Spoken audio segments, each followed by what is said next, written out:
बरं बघा, लास्ट लेक्चरला आपण फिजिकल क्वांटिटीज बघितलं आणि फिजिकल क्वांटिटीज आपण कशाने मेजर करतो तर युनिट्सना मेजर करतो. We use units to measure the physical quantities. त्यामध्ये तीन सिस्टीम्स होते, एमकेएस सिस्टीम, सीजीएस सिस्टीम आणि काय होतं तर एफपीएस. त्यामध्ये एमकेएस सिस्टीमला आपण काय करतो, international system of units which is used all over the world to exchange the data, to exchange the information and for what, for laboratory purpose exchanges, कोणताही एक्सचेंज असू दे किंवा ट्रेडिंग जरी असेल तर आपण एमकेएस सिस्टीम मध्ये काय करतो तर कॅरी आउट करतो. मग त्यामध्ये फंडामेंटल क्वांटिटीज 7 होते. त्या 7 फंडामेंटल क्वांटिटीज पासून कसे क्वांटिटीज येतात तर डिराइव्ड क्वांटिटीज येतात. व्हरायटी ऑफ डिराइव्ड क्वांटिटीज आहेत. ठीक आहे.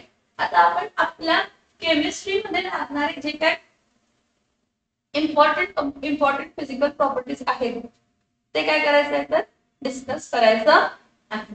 आणि त्याचं युनिट काय आहे आणि ते कसे केमिस्ट्रीला आपण यूज करतो किंवा आपल्याला केमिस्ट्रीमध्ये त्याचा वापर कसा होणार आहे, ह्या सगळ्या पॉइंट्स, हे सगळे पॉइंट्स आपण काय करायचे आहे तर डिस्कस करायचे. आणि मी तुम्हाला सांगितलं, ह्याच्या आधी सांगितलंय आणि मी तुम्हाला आताही सांगते की केमिस्ट्री हा पार्ट तुम्ही लिहून घ्यावा लागेल, त्याशिवाय तुम्हाला येणार नाही. तुम्हाला लिहायची सवय पाहिजे. ठीक आहे. नेक्स्ट इथं बघा, फर्स्ट मेजरमेंट ऑफ मॅटर्स काय डिस्कस करायचं आहे आपण, मेजरमेंट ऑफ काय डिस्कस करायचं आहे तर matters. So when we are talking about measurement of matter, सगळ्यात पहिला फिजिकल क्वांटिटी आपण डिस्कस जी करतो ती कोणती आहे तर मास अँड वेट. काय डिस्कस करतो, मास अँड काय आहे तर वेट. आता मास आणि वेट बद्दल जर तसं डिस्कस करायला गेलं, mass is an inherent property of an object. एखाद्या ऑब्जेक्टची इनबिल्ट प्रॉपर्टी जी असते ती काय असते तर काय म्हणतो, mass is an inherent property of an object.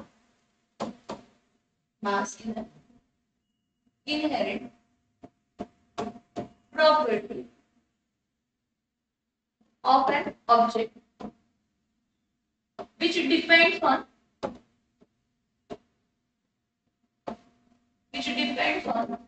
what, it depends on inertia of an object.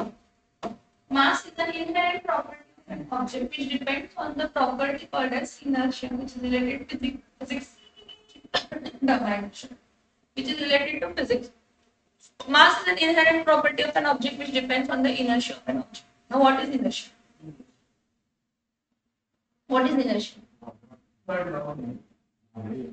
हा पॉइंट झालाय, मास पण झालाय, व्हॉल्यूम पण झालाय. थर्ड लॉ नाही, व्हॉल्यूम, मास व्हॉल्यूम झाले तर लेंथ असेल. नेक्स्ट लेंथ अच्छा, inertia second law. First law of motion मध्ये, फर्स्ट लॉ ऑफ मोशन काय म्हणतं, an object remains in the state of rest or state of motion until and unless an external force is applied. असं असते ना. हा, मग त्याप्रमाणेच काय असते की इनर्शिया म्हणजे काय, inertia is an ability of an object to resist its change of state. म्हणजे तो स्टेट ऑफ रेस्ट मध्ये असेल तर तो रेस्ट मध्येच राहणार, मोशन मध्ये इझिली जाणार नाही, किंवा मोशन मध्ये असेल तर मोशन मध्येच राहणार, रेस्ट मध्ये इझिली जाणार नाही. ठीक आहे. मास आणि व्हॉल्यूम बघितले तर नेक्स्ट बघूया लेंथ.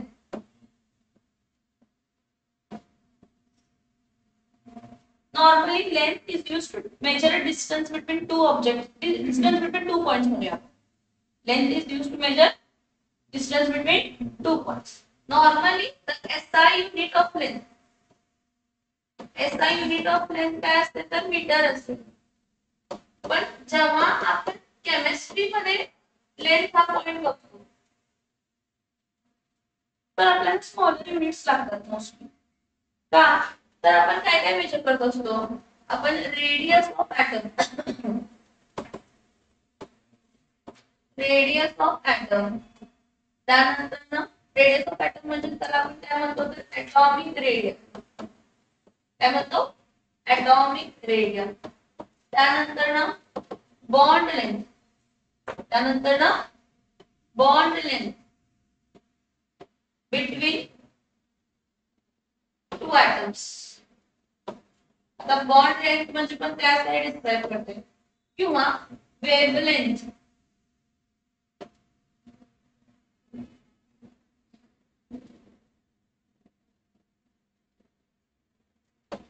किंवा wavelength of transverse wave amplitude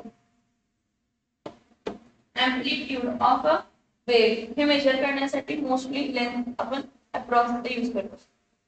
पण ठीक आहे, व्हॉट इज सगळ्यात पहिले बघूया what is atomic radius. What is atomic radius?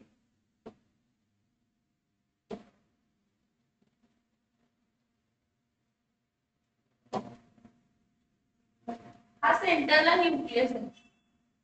सेंटरला काय आहे? Nucleus. The distance from the center of nucleus to the outermost shell. The distance between center of nucleus to the outermost shell is called as what? Atomic radius. It's called as what? Atomic radius. And this atomic radius is mostly this atomic radius जो atoms हा mostly कशामध्ये असतो तर picometres किंवा angstrom unit. कशामध्ये असतो? Picometre किंवा angstrom unit. त्याचे रिलेशन मी सांगते तुम्हाला पिकोमीटर आणि अँगस्ट्रॉम युनिटचे. समजून घ्या कोण काय म्हणजे. आता बॉन्ड लेंथ म्हणजे काय? दोन टाइप ऑफ बॉन्डिंग असतात. एक आयोनिक बॉन्डिंग असतं आणि एक असते कोव्हॅलेंट बॉन्डिंग. आणि मोस्ट ऑफ द कंपाऊंड्स आपल्या अराउंड जे आहेत ते कसले बॉन्डिंग करतात? Covalent bonding. कोव्हॅलेंट बॉन्डिंग म्हणजे अशी बॉन्डिंग जे कशामुळे फॉर्म झाले तर शेअरिंग ऑफ इलेक्ट्रॉन्स. कशामुळे झाले? Sharing of electrons. इथे बघा तर हा आहे न्यूक्लियस आहे.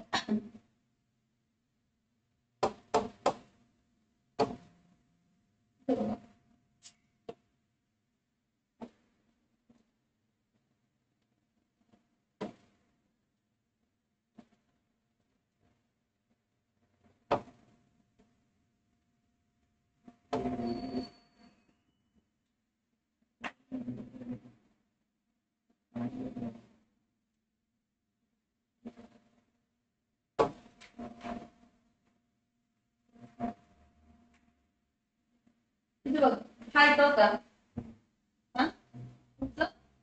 त्याला शेअरिंग म्हणतात. काय म्हणतात? शेअरिंग. कोव्हॅलेंट बॉन्ड फॉर्म होता ना. काय फॉर्म होता? इथे बघा हा जो न्यूक्लियस आहे हा एकच सेल आहे म्हणजे हा हायड्रोजनचा असणार आहे. कसा असणार आहे? हायड्रोजनचा इथे एक इलेक्ट्रॉन. हा इलेक्ट्रॉन होता हायड्रोजनचा. आणि हायड्रोजनचं काय कंप्लीट व्हायला पाहिजे? ट्यूबलेट. हा आणि क्लोरीन आहे. क्लोरीनचा ऑक्टेट कंप्लीट व्हायला पाहिजे पण क्लोरीनकडे इलेक्ट्रॉन किती असतात तर हायड्रोजन मध्ये 7. मग हा एक इलेक्ट्रॉन आहे फर्स्ट, हा सेकंड, हा थर्ड, हा फोर्थ, हा फिफ्थ, हा सिक्स्थ आणि हा सेव्हन्थ. हे बघा एक क्लोरीनचा इलेक्ट्रॉन ह्या हायड्रोजनच्या शेल म्हणजे हायड्रोजन ॲटमच्या बरोबर काय झाला? शेल. सेम हायड्रोजनचा जो इलेक्ट्रॉन आहे क्लोरीनच्या ॲटम बरोबर काय झाला? शेल. आता ह्या दोघांमध्ये जो सेंटर टू सेंटर डिस्टन्स आहे दोन ॲटम जेव्हा कोव्हॅलेंट बॉन्ड फॉर्म करतात दोन ॲटम जेव्हा त्यामध्ये जेव्हा सेंटर टू सेंटर जो डिस्टन्स आहे कोणता डिस्टन्स आहे? कोणता डिस्टन्स आहे? Centre to centre distance. कोणता डिस्टन्स आहे?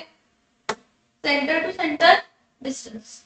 The distance between center to center of two nuclei formed by covalent bond. Formed by is called as what? Is called as bond length. And you know what? Bond length is measured in what?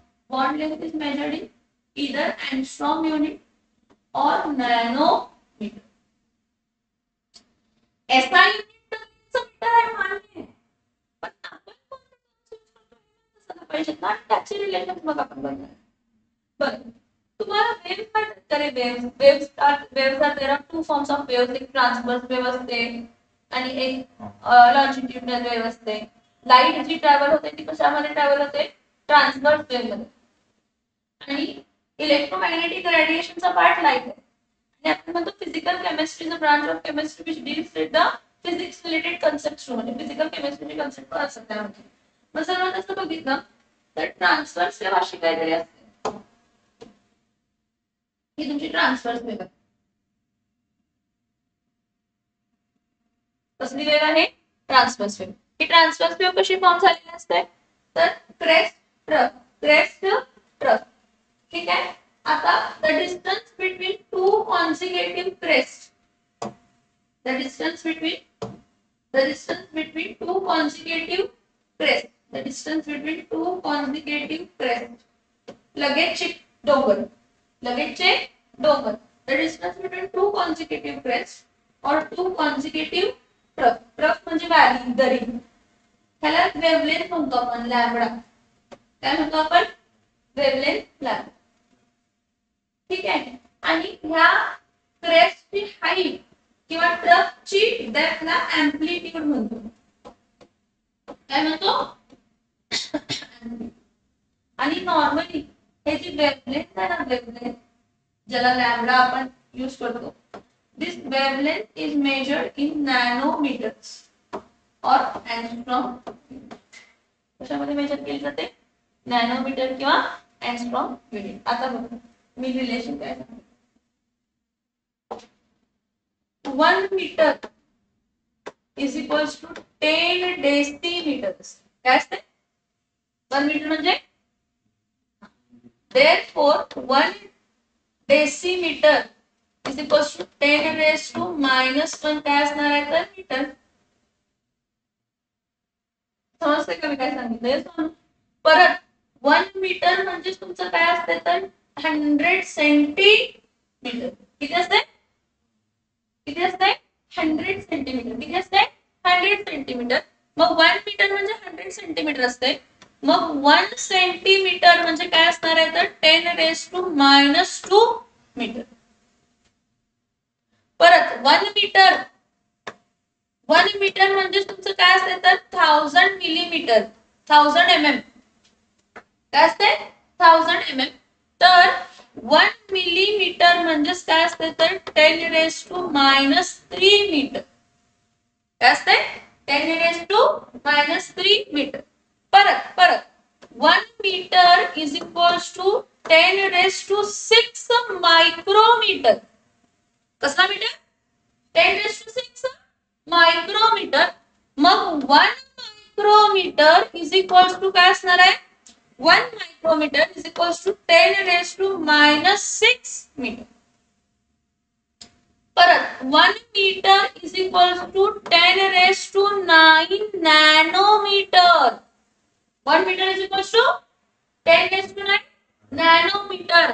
मग 1 nanometre is equals to काय असणार आहे तर 10 raised to -9 काय असणार आहे तर. परत 1 metre is equals to 10 raised to 10 angstrom unit असते. किती असते? 10 raised to 10 अँगस्ट्रॉम युनिट. मग 1 angstrom unit is equals to काय असते तर 10 raised to -10 काय असणार आहे तर metre.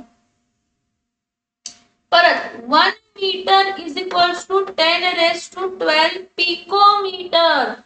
So 1 picometer is equals to 10 raised to -12 meter.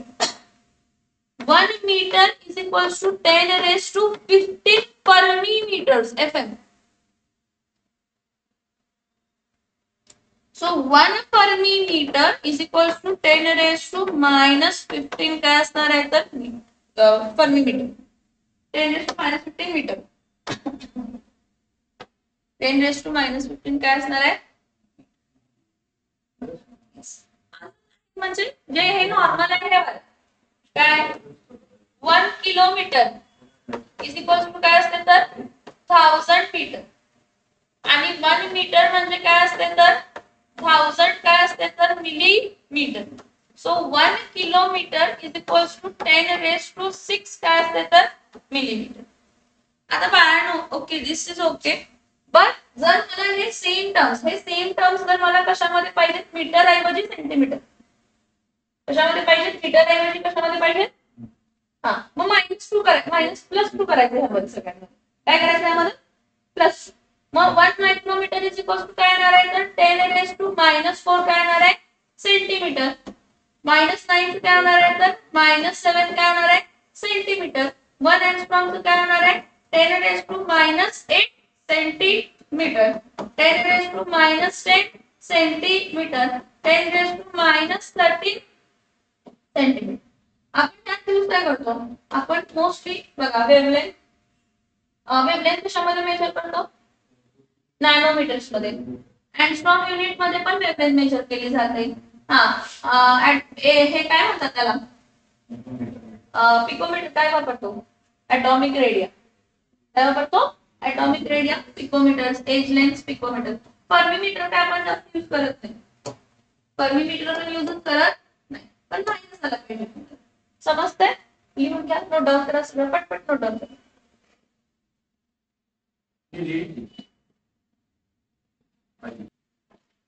Fine. Next बघा जसं लेंथ आहे बघा आपण कोणतं बघितलं पहिला बघितला मास सेकंड बघितला व्हॉल्यूम आणि थर्ड बघितलं लेंथ. ऍक्च्युली पहिला लेंथ म्हणजे मास नंतर लेंथ आणि लेंथ नंतर व्हॉल्यूम बघायला पाहिजे. Now the next point we are going to discuss is density. Can you tell me about density? How density is defined? How density is defined? Maybe density of a substance. No, repeat. Density of substance is defined as mass of substance occupied in a given volume. Mass of substance occupied in a given volume. Occupied volume. So सोप्या भाषेत density of a substance is the ratio of mass divided by volume. Density is a ratio of mass to the volume. SI unit जर बघितलं mass unit काय असते kg आणि volume unit काय असते तर मीटर क्यूब. समजतं मी काय सांगितलं डेन्सिटी मध्ये मास अपॉन व्हॉल्यूम. मग मासचं युनिट काय असते तर kg आणि व्हॉल्यूमचं युनिट काय असते metre cube. So SI unit of density काय असते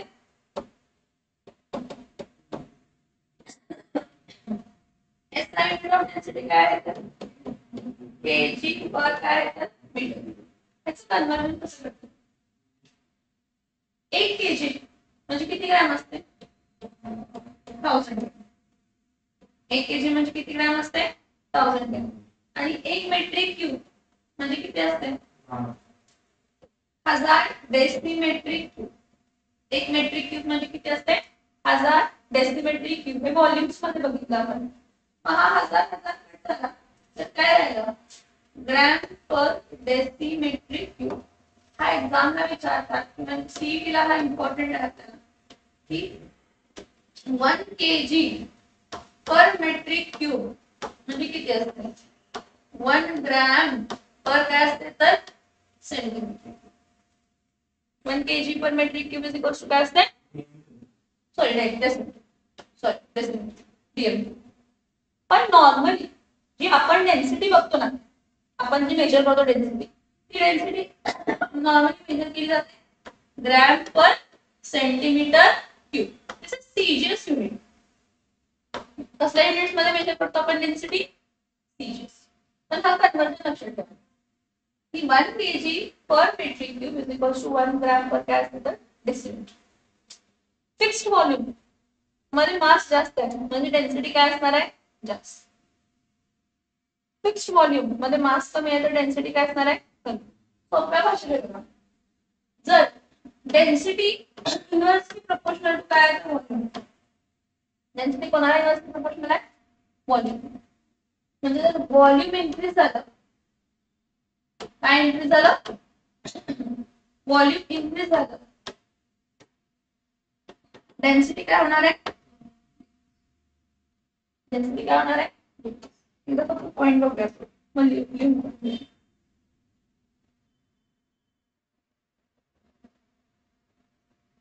हा हे व्हॉल्यूमचं जरा बघा. आपण व्हॉल्यूम बघितलेलं हे जर तुम्हाला लॅबोरेटरी मध्ये तुमची मिळेल. लॅबोरेटरी मध्ये त्याला म्हणतात cylinder, gas cylinder, cylinder measuring cylinder. ठीक आहे.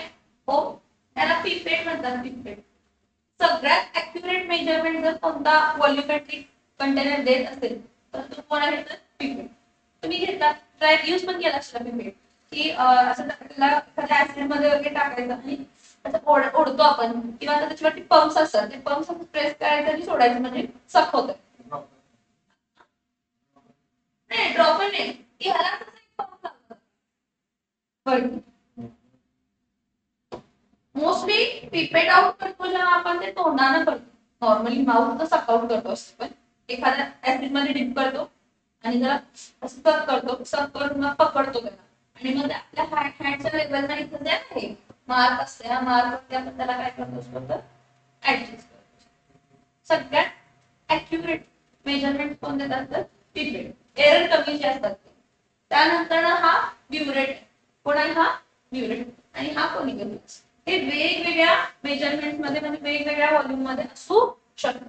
पण हे दाखवले ह्याला काय म्हणतात ब्युरेट, ह्याला काय म्हणतात पिपेट, ह्याला काय म्हणतात सॉरी ह्याला सिलेंडर. सिलेंडर आहे, हा पिपेट आहे, हा ब्युरेट आहे आणि हा फ्लास्क.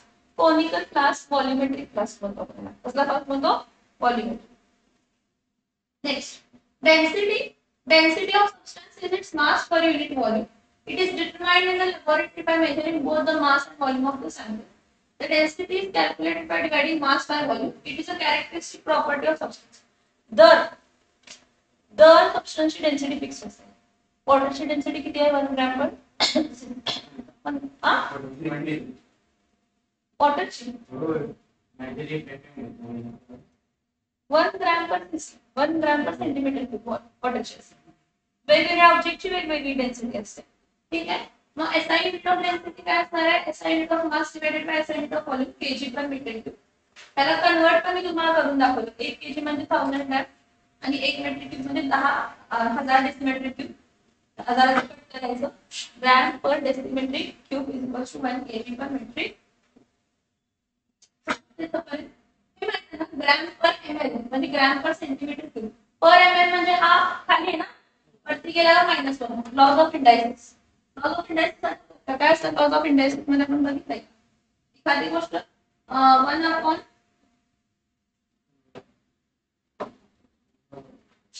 हे बघा 1 अपॉन ए रेस टू काय असेल तर एम आपण लिहितो कसं ए रेस टू मायनस एम लिहितो की नाही. येस और नो सेम लॉजिक आहे. हा एमएल खाली आहे ना वरती गेल्यावरती -2 एमएल स्क्वेअर असला असता म्हणजे फॉर एक्झाम्पल हा सेंटीमीटर क्यूब आहे ग्रॅम सेंटीमीटर क्यूब था ना तो हा ग्रॅम पर सेंटीमीटर काय असणार आहे तर समझ में आ रहा है यस और नो. पहिला हा वाला पार्ट नोट डाउन करून पटकन लिहून घ्या.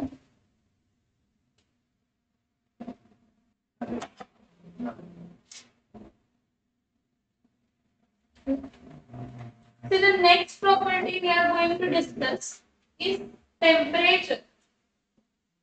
The next property we are going to discuss is temperature. Now what is temperature? Temperature it is defined as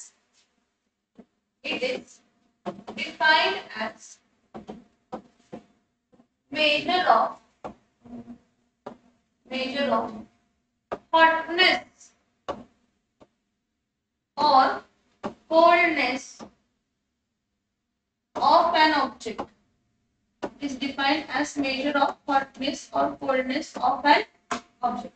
एखादा ऑब्जेक्ट किती हॉट आहे किंवा किती कोल्ड आहे टेम्परेचरच्या युनिट्स मध्ये आपण देतो. Temperature is a physical quantity. Now बघा there are various units with the help of which you can measure temperature. Like you can use measure the temperature by using degree Celsius scale, or you can use it by using Kelvin, or you can use it by degree Fahrenheit. Temperature ची main scale असते ती thermodynamic scale kelvin scale. कोणती scale असते kelvin. आणि SI unit of temperature हा कशामध्ये दिला जातो तर एसआय युनिट ऑफ टेम्परेचर काय असतो तर केल्विनच असतो. SI युनिट ऑफ टेम्परेचर काय असतं तर केल्विन. जे डिग्री सेल्सिअस आहे ना ते थर्मोमीटर्स लॅबोरेटरी थर्मोमीटर्स असतात.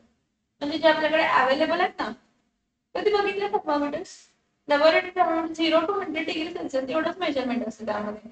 हायर मेजरमेंट आपण लॅबोरेटरी स्केलच्या थर्मोमीटर्सने यूज करू शकतो. त्यासाठी वेगवेगळे थर्मोमीटर्स असतात. डिजिटल थर्मोमीटर्स असतात.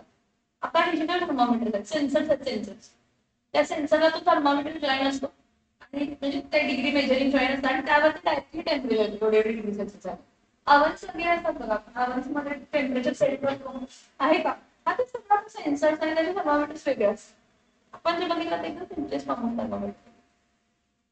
ना तसं बघितलं रिलेशन बिटवीन वेरियस युनिट काय आहे की केल्विन जर आहे स्केल म्हणजे डिग्री सेल्सिअसची स्केल कशामध्ये कन्वर्ट करायचे केल्विन मध्ये. तर मी डिग्री सेल्सिअस मध्ये काय ऍड करते तर 273 पॉइंट काय ऍड करते तर 1 काय ऍड करते 273.1. त्याचं उलट काय की केल्विनची जर स्केल आहे त्याला डिग्री सेल्सिअस मध्ये कन्वर्ट करायचं आहे. केल्विनची जर स्केल आहे त्याला डिग्री सेल्सिअस मध्ये काय करायचं आहे कन्वर्ट करायचं आहे. तर केल्विन मायनस काय येणार आहे तर 273 पॉइंट काय येणार आहे तर समजलं मी काय सांगते yes or no. Similarly degree फॅरनहाइटचं रिलेशन डिग्री सेल्सिअस बरोबर आहे. कोणाबरोबर येतं डिग्री फॅरनहाइटचं रिलेशन डिग्री सेल्सिअस. तर degree Fahrenheit is equals to जे काही डिग्री सेल्सिअस मध्ये दिलंय into 9/5 into 9/5 प्लस 30 प्लस काय करायचं प्लस 30 प्लस 30. समझ में आ रहा है यस और नो यस और नो ठीक. और अगर इसको ही उल्टा करना है तो what we will do degree Celsius म्हणजे डिग्री फॅरनहाइट जे आहे डिग्री फॅरनहाइट जे आहे त्या डिग्री फॅरनहाइटला मला डिग्री सेल्सियस मध्ये कन्वर्ट करायचं असेल तर पहिला मी डिग्री फॅरनहाइट मध्ये जो काय टेम्परेचर आहे त्यातून काय मायनस करणार 32 कॉमन सेन्स आहे प्लस 32 पहिला त्यातून काय होणार आहे मायनस 30 इंटू काय येणार आहे तर 5/9. समझ में आ रहा है यस और नो. आता एक लक्षात घ्या 32 डिग्री फॅरनहाइट म्हणजे काय असते तर 0 डिग्री सेल्सिअस. काय असते 32 डिग्री फॅरनहाइट म्हणजे काय असते 0 डिग्री सेल्सिअस आणि 212 डिग्री फॅरनहाइट म्हणजे काय असते तर 100 डिग्री काय असते तर सेल्सिअस.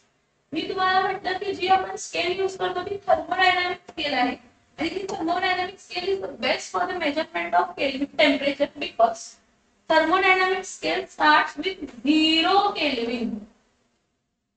Thermodynamic scale कुठून स्टार्ट होते आता 0 केल्विन म्हणजे किती असते 0 केल्विन म्हणजे -273.15 डिग्री सेल्सिअस. 0 केल्विन म्हणजे -273.15 काय असणार आहे तर डिग्री काय असणार आहे तर सेल्सिअस. मग ठीक आहे मग 0 केल्विन टू 273.15 केल्विन जेव्हा येते त्यावेळी टेम्परेचर काय असणार आहे तर 0 degree Celsius and so on and your 0 Kelvin this 0 Kelvin is called as absolute zero. याच्यापेक्षा कमी टेम्परेचर आपण मेजर करत नाही. समझ में आ रहा है this is which scale Kelvin scale and the above is degrees. समझ में आ रहा है क्या what is temperature temperature is the measure of hotness and coldness of a object. There are various units with the help of which you can measure the temperature that is degree Celsius Kelvin and Fahrenheit but the thermodynamic scale Kelvin scale is the standard scale used for the measurement of what temperature that is Kelvin. So SI unit of temperature is Kelvin. आणि relations मग काय kelvin जर मला degree Celsius मध्ये temperature दिलंय त्याला कशामध्ये convert करायचं आहे केल्विन मध्ये कन्वर्ट करायचं आहे तर मी डिग्री सेल्सिअस प्लस काय करणार आहे तर 273.1. तसंच उलट जर मला केल्विन मध्ये टेम्परेचर दिलंय आणि डिग्री सेल्सिअस मध्ये कन्वर्ट करायचं आहे तर केल्विन मायनस काय येणार आहे तर 273.1. सिमिलरली जर मला एखादा टेम्परेचर डिग्री सेल्सिअस मध्ये दिलाय आणि डिग्री फॅरेनहाइट मध्ये कन्वर्ट करायचं तर degree Celsius into 9/5 plus 32 is equals two degree Fahrenheit. आणि जर मला डिग्री फॅरेनहाइट मध्ये एखादा टेम्परेचर दिलाय तर degree Fahrenheit -32 into 5/9 is equals to काय येणार आहे तर डिग्री सेल्सिअस.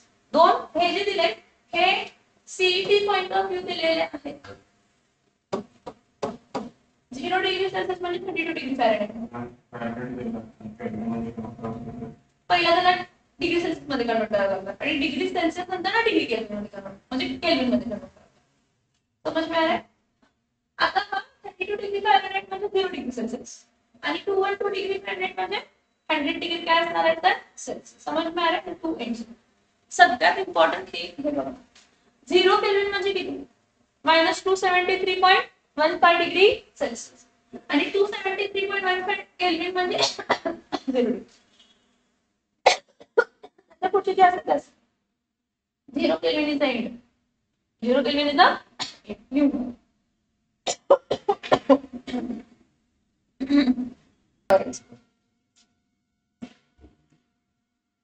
पहिला आहे डिग्री सेल्सिअस टू केल्विन मध्ये कन्वर्जन करा. रिलेशन बघा काय असतो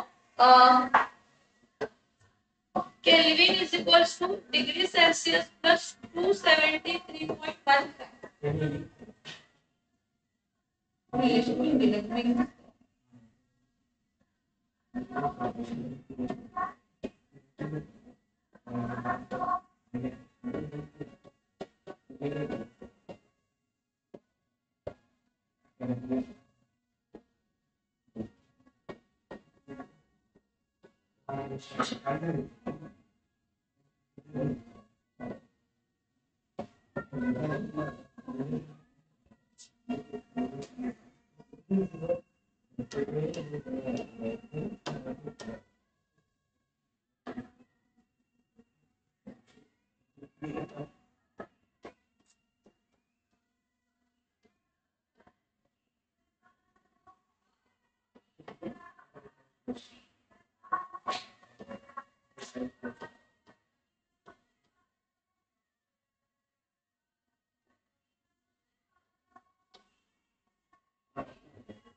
कन्वर्जन करा करायचं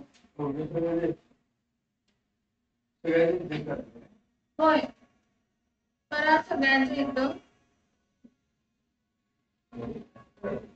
केल्विन मध्ये आहे तर 43 डिग्री सेल्सिअस प्लस काय येणार आहे तर 273.15 इथं जे काय आहे ते केल्विन मध्ये आन्सर इथं केल्विन मध्ये पाहिजे तर काय करणार आहे 215 degree Celsius plus 273.15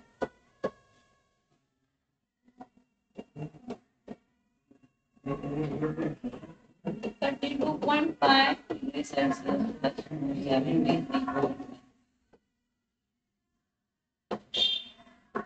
81 degree Celsius plus 273.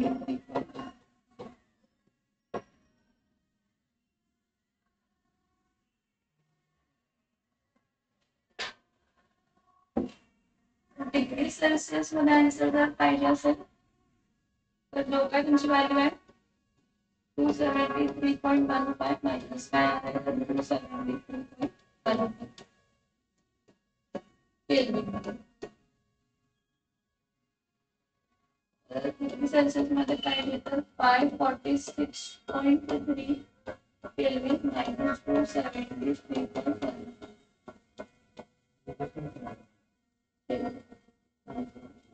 Degree Celsius मध्ये 132.57 minus 273.15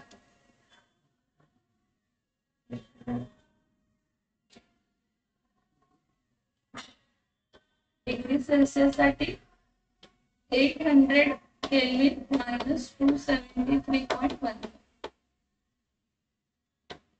डिग्री सेल्सिअस साठी 1250 minus 273.1 273.1